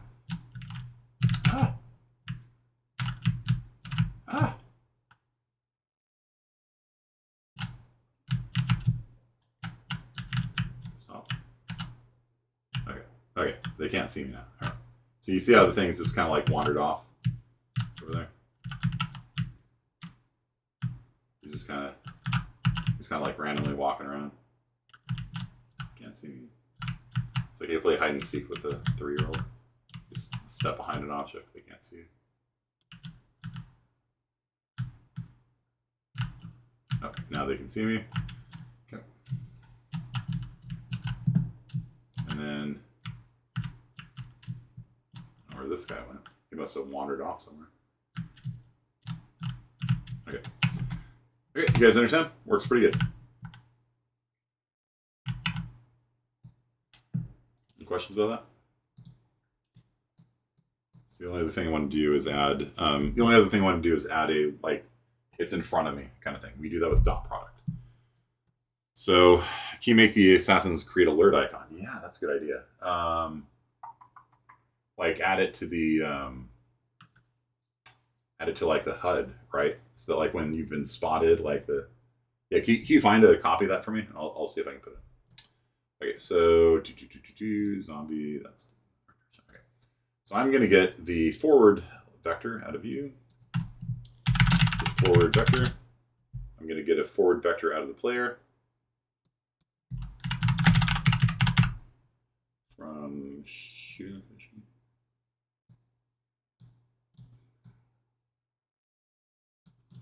and we are going to dot product these two things together. And if so, remember dot product returns 1 when the two things are pointed the same way. They are actually, let's see here. It's not the direction that we're looking. Sorry. We want the displacement vector.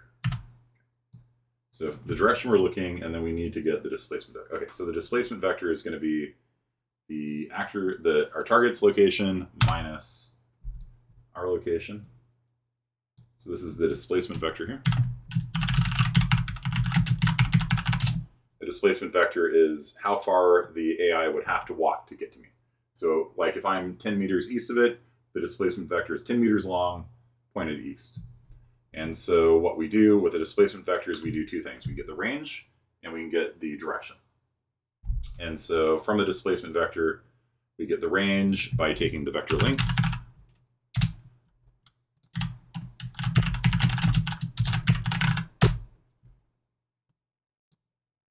And then we get the direction to target by normalizing.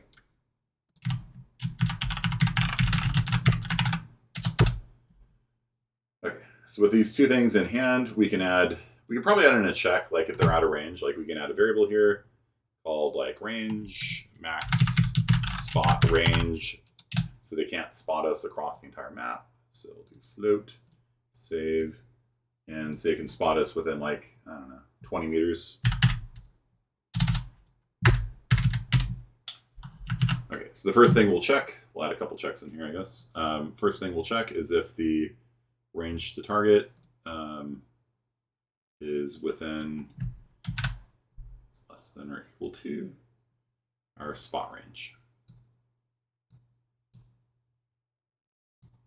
So if the range to target is less than or equal to our spot range, then we continue on.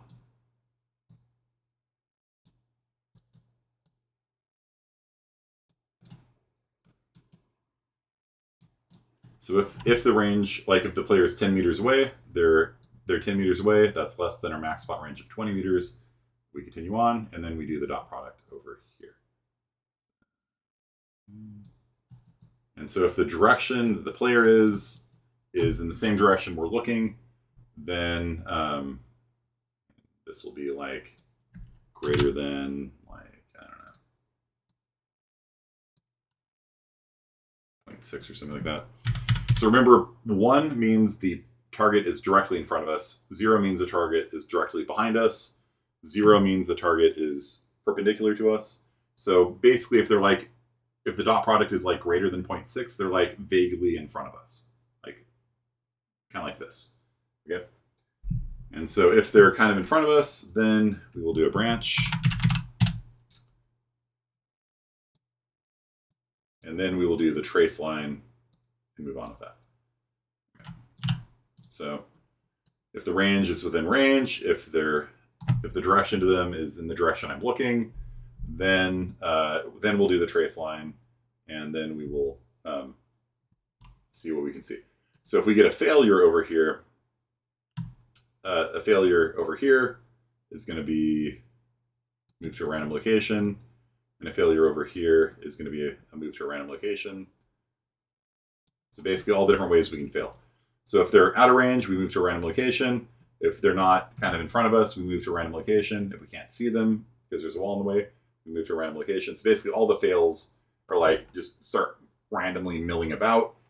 And otherwise, if we pass all those checks, then we move towards the main player and start hunting them. These guys are now milling about randomly.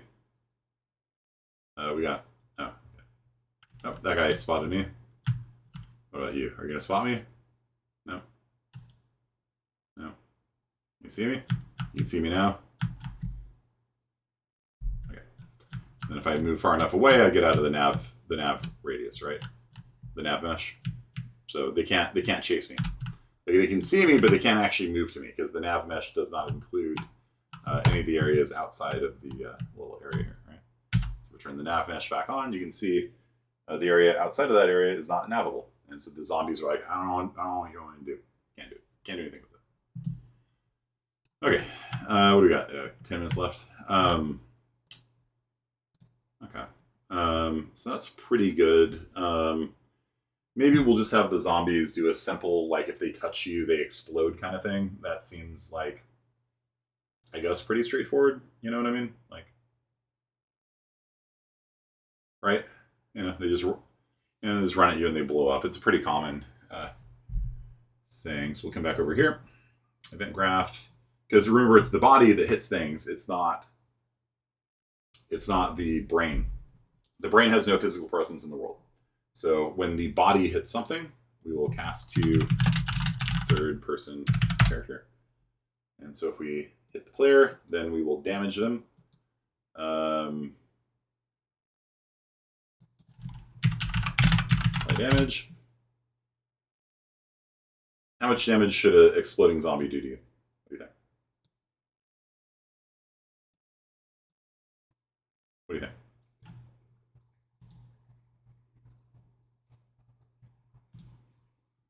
$50? How about we make it random? That would be fun. Min damage, and then max damage. File save. Does not like. Oh yeah. Okay. So the person that we hit. Okay. What do you think? Give me a range of values. You know, make it, because it's a little weird. Like, if every time they hit you, it takes exactly a quarter of your life off, right? So, what do you think? 30 to 80. Okay. All right. So minimum damage will be set to be 30. Maximum damage will be set to be 80.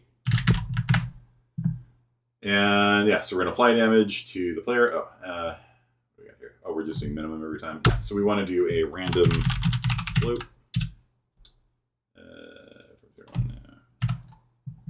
Random float and range. Thank you very much. So we're going to pick a random number from the minimum damage.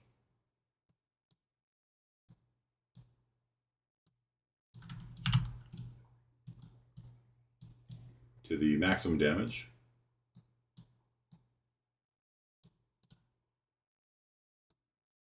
Okay. And then we'll just, I don't know, do a little explosion kind of thing, play a sound. Sure, why not? Play sound at location. We'll do the old explosion business. We're going to play the... We'll just do bruh, why not? Okay, so we'll play bruh, and then the location the sound comes out at is not the Velociraptor.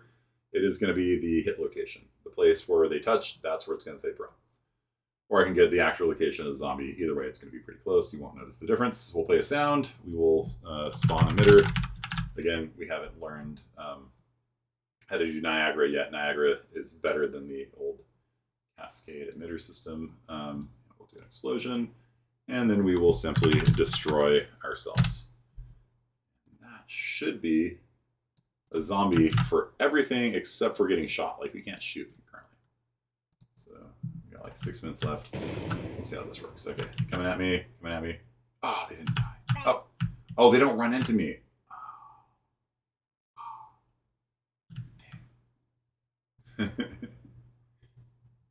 And I'm dead. Okay. They do a lot of damage. Yeah, they don't actually touch you. They walk up next. Oh, then he touched me. I don't know. Yeah, it's kind of janky. So probably, and I'm dead. Okay, that's a lot of damage on the zombies, but okay. So I'll probably.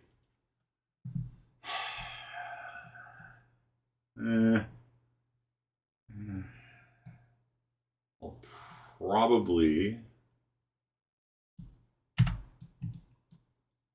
make, like, there's a couple different ways you can do that. So make some values of damage more likely than others. Yeah, you can play around with the random stuff a lot. Like you could roll twice and multiply them together, or like if you want to have like a bell curve, you typically roll 3 numbers and add them together, and then that gives you like a bell-shaped curve. There's a lot of different ways like playing with randomness like that. If you want it to be like more predictable but still have some randomness in it, yeah. Like do 3 rolls from like 1 to 10. So instead of like a 3 to 30, you do 3 rolls from 1 to 10, and it'll actually give you a nice bell curve. Okay, so I guess one way we could do this is we can go to the viewport, go to the capsule component, and add a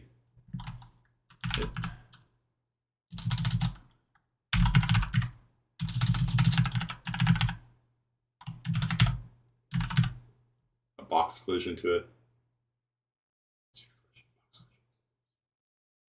Yeah, we'll add a box collision to it. Okay. So what I'm going to do is just give it maybe a sphere. Maybe a sphere. I don't know. So I'm going to... yeah, whatever. Okay, this is going to be called like explosion zone. All right. So basically, if the player ever enters the explosion zone, it's going to blow up. And I'm actually going to put it like in front of the player.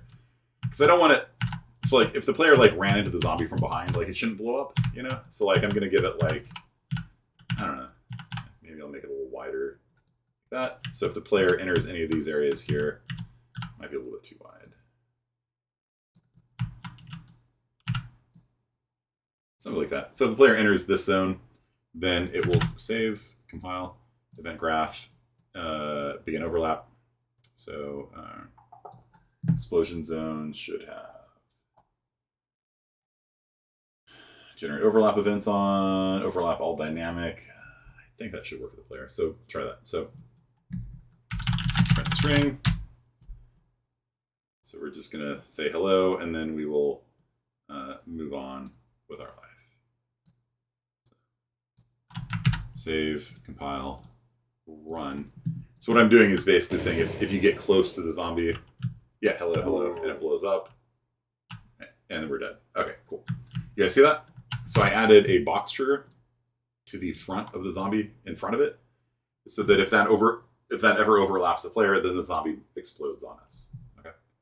I'm thinking the damage is probably a little bit too high because the game ends pretty quickly. So I'll set the damage minimum to 10 and the maximum to 50. So it at least takes like a few zombies to kill us. Play.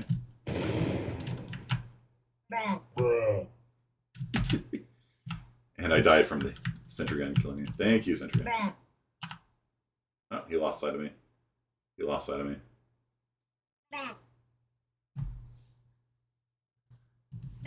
Oh, wait, you see the explosion's not working right?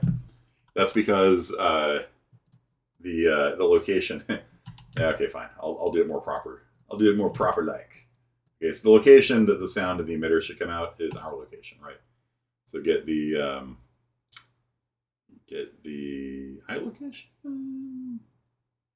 Yeah, get the mesh's location. Okay. So we will. Mesh's location is at ground level, so I am actually going to use the eye location for that. So I'm going to drag out the eye location, and I'm going to get location. So I'm going to get the location of that eye spot that I defined earlier, and set the location for those. Let's see if this works. Nope, he ran right past me. Oh, there we go. The explosion worked right that time. Oh, my health is almost dead. Die. Nope, I died. Stupid.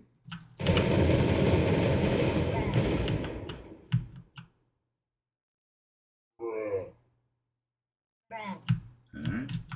That works pretty well.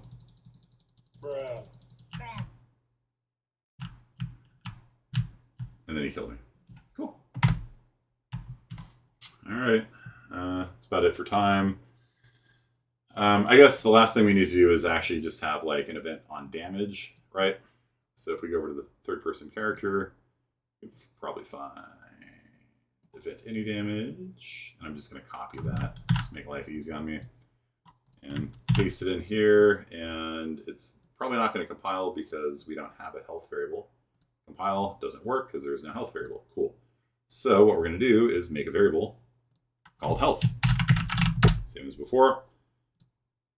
Float, compile, break connections, change variable types. Okay. Don't crash on me. Don't crash on me.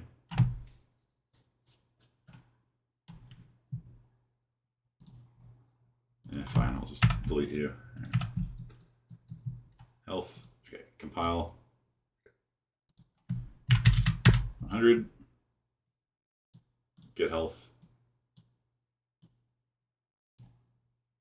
And set health. Nope. Let's try that again. Save. Okay.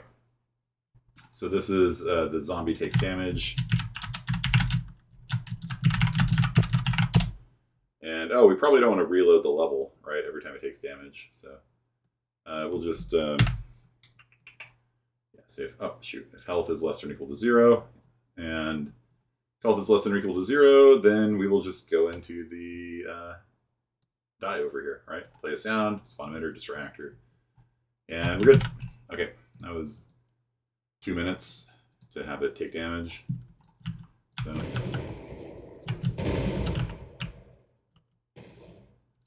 So we got World War Z over here.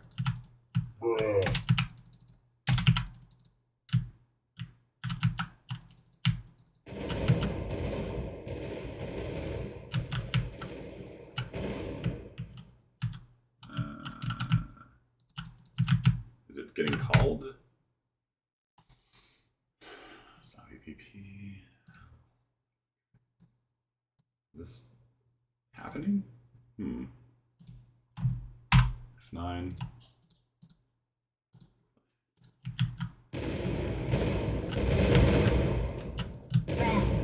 I don't think it's actually taking damage.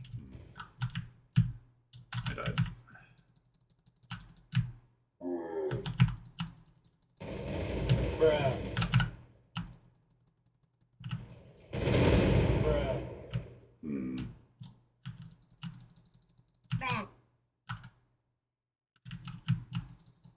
Oh, so the zombie took damage there.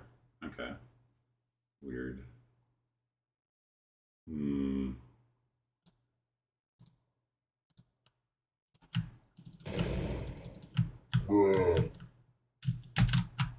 See if I can get these guys to, like, get shot.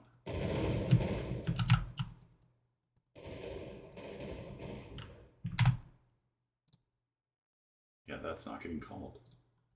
Huh.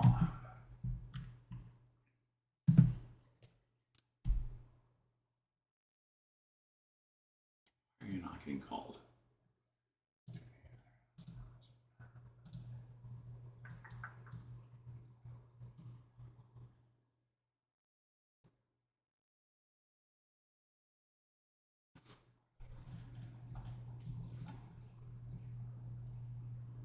Ah, it's doing a visibility trace. That's why. The zombies also don't get hit by trace lines. Over here, come on. Okay, so that guy's coming after me. Now I should be able to shoot him.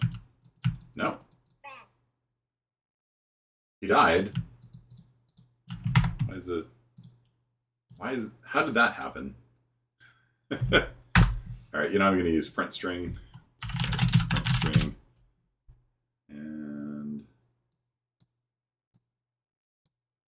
I would just say oof. It's one of the problems when you copy and paste code is that, like, things break occasionally. So a lot of times it's better to just recreate it from scratch. All right, so we got some zombies over here. Yeah, see how it's printing oof, but the breakpoint went away. Okay, let's try that again.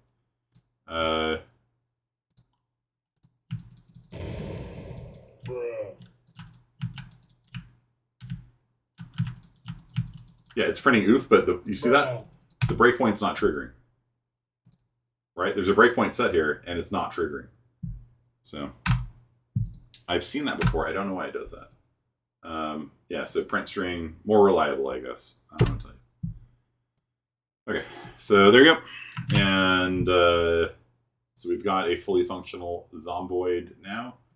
All of this, except for you don't need to do anything. Don't need event play, probably. Begin overlap, don't need you as well.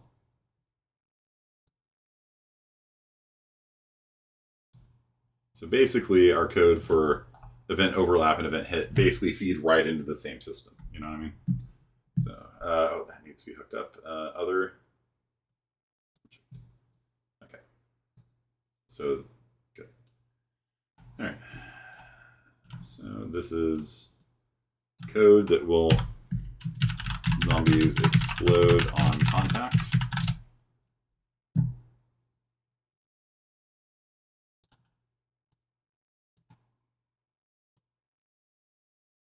Not quite good enough to fit on one screen.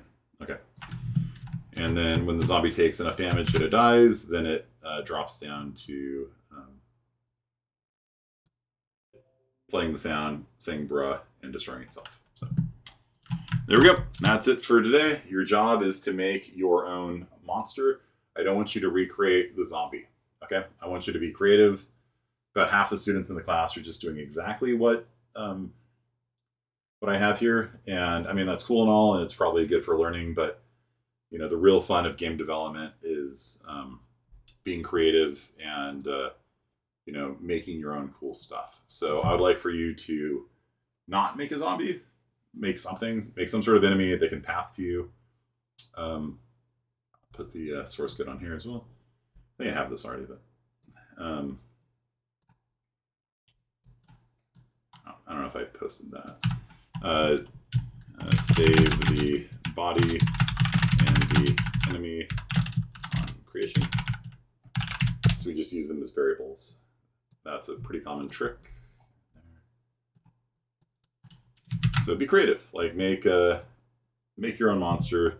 You've got the basic tools for it. You know what I mean? Like, you know how to. I don't know if this might be something you might have to copy and paste, but see if the player is within range and in front of us. Of UD. Us. And so with these tools, you can basically do anything you want. You know how to make projectile weapons. You know how to make hit scan weapons. You can kind of have your AI monsters do anything the player can do. Just the new things for today are creating the Nav Mesh, creating the AI character, and creating the AI controller. Those are the big things for today. And being able to move randomly in the Nav Mesh, being able to move to a character, being able to move to the location, and that's basically that. Okay, so use those tools, make something cool. You got all the way till Tuesday to do it. So just make an enemy that can cruise around and stuff like that. The animation could be pretty basic. I'm just having the AI just run constantly, which is not good. The AIs are just constantly just like running in place, which looks really, you know, tacky, but it's a lot better than them sliding. You know, like if they just had no animation at all and were just T-posing and then sliding around while T-posing, it would look like Cyberpunk 2077. This looks okay. Like this isn't the worst that I've seen, you know what I mean? Like they're, you know, even when they're running in place, like, you know, we're used to that by now from Bethesda games. You know, Bethesda games have AI that just sits there and runs into a wall and stuff like that. Yeah, looks like this kind of thing, you know. All right. Thank you, everyone. Thanks for coming out. And hope your laptop doesn't explode. Take out the grass if you need to. But I hope you guys learned a lot today. This was a pretty important class. It's something I've been wanting to do with you for a while now. And it's kind of like the last piece in the puzzle if you want to make any sort of like first-person shooter game or something like that. There's a little bit more that we can talk. Well, there's actually a lot more we can talk about as far as like animation blueprints, AI decision trees, all that kind of stuff. There's a lot you can get into, but this is like pretty good. Yeah. So, all right. Thank you, everyone, and I will see you next time. Are there any other places to get assets besides the marketplace? Yeah, I go on to Humble Bundle all the time. I've got, yeah, so for like $20, you get like 30 packages of assets. So I've got in here, art assets. I've got like music. I've got my music folder with just like tons and tons of music, and my music 2 folder with like, that's 2 gigabytes of music. You know what I mean? Like there's a lot of music. And then I got game textures and fantasy art, and like all this stuff is mostly from soundtracks for more music. You know, like there's a lot of stuff that I've purchased over the years from Humble Bundle. Usually it's like $20, you get like 40 packages of stuff, and it's pretty cool. So yeah, and there's also free, there's a website called what's it called, like free game dev assets. I don't remember the name of it. Game assets free, devassets.com, open game art. Yeah. So there's a lot of resources out there as well for you. You should be able to go this whole semester without purchasing anything. If there is anything you want to buy, let me know. I'm going to put in a request to the school to purchase assets. So I think it'd be kind of cool if the school had a library of assets that students could use. So if there's anything that interests you on the store, let me know.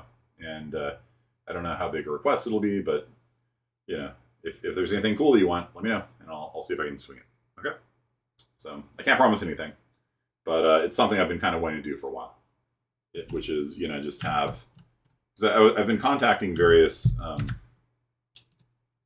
people who have assets on the asset store and asking them, like, you know, for like site license prices and things like that. And it turns out you don't need a site license. Apparently, if you purchase something for a school account, all the school computers get access to it. So you only have to buy it once if you're a school. Apparently, at least what I've heard.